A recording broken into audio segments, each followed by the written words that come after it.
Salam Godly Family, yuk kita nikmati teh hangat, teduhkan hati, hadirkan semangat. Firman Tuhan hari ini terambil dari kitab 2 Tawarikh pasal yang ke-12 ayat yang ke-14. Saya akan membacakannya.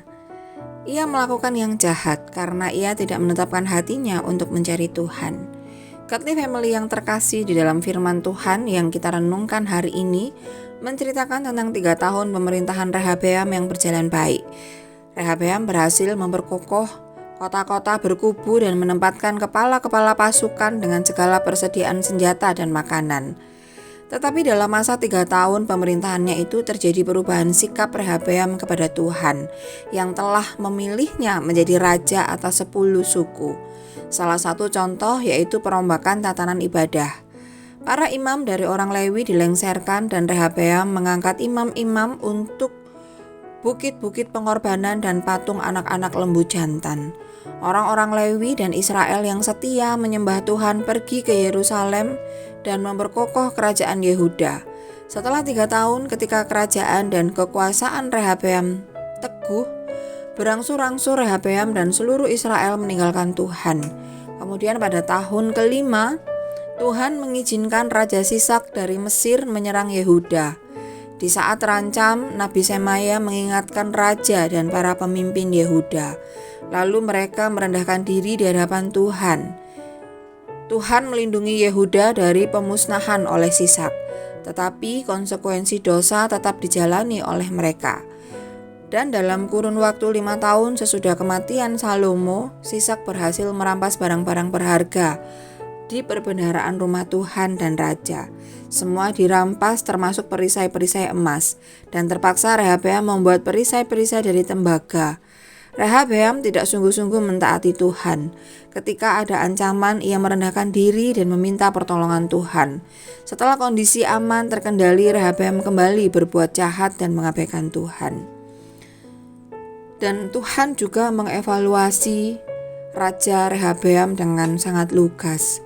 Rehabeam tidak dicatat jahat karena melakukan dosa besar seperti pembunuhan atau perzinahan secara terang-terangan di ayat ini, tetapi karena satu akar masalah, yaitu ketidaksetiaan dalam menetapkan hati, yang dalam bahasa aslinya kata menetapkan berarti mempersiapkan, mengarahkan atau mengukuhkan. Rehabeam hidup dengan hati yang mengambang. Kadang ia taat saat ditegur, tetapi mudah goyah saat merasa kuat. Ia mencari Tuhan hanya saat terdesak. Dan mencari Tuhan bukan sebagai gaya hidup Rehabeam. Godly Family yang terkasih, melalui kisah ini kita pun diingatkan bahwa kita seringkali bersikap seperti Rehabeam. Kita seringkali memiliki kesungguhan hati dan tekun mencari Tuhan ketika kondisi kita tidak baik-baik saja. Misalnya ketika kita belum memiliki pekerjaan, ketika kondisi keuangan kita yang tidak baik-baik saja, atau ketika usaha kita menurun dan lain sebagainya. Tetapi mencari Tuhan itu bukanlah melalui sisa waktu kita, tetapi mencari Tuhan itu haruslah sebuah keputusan yang disengaja.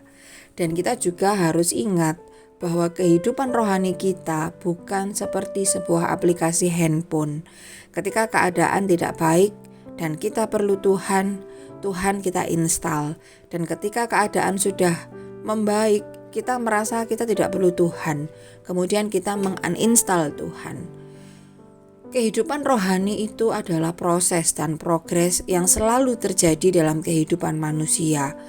Dan hal itu dapat terbentuk kalau kita memiliki kerinduan untuk dekat dengan Tuhan dan selalu mengarahkan hati kita kepada Tuhan. Dan kerinduan itu harus terus kita pelihara dan kita pupuk dengan rajin agar anugerah Allah terjaga senantiasa.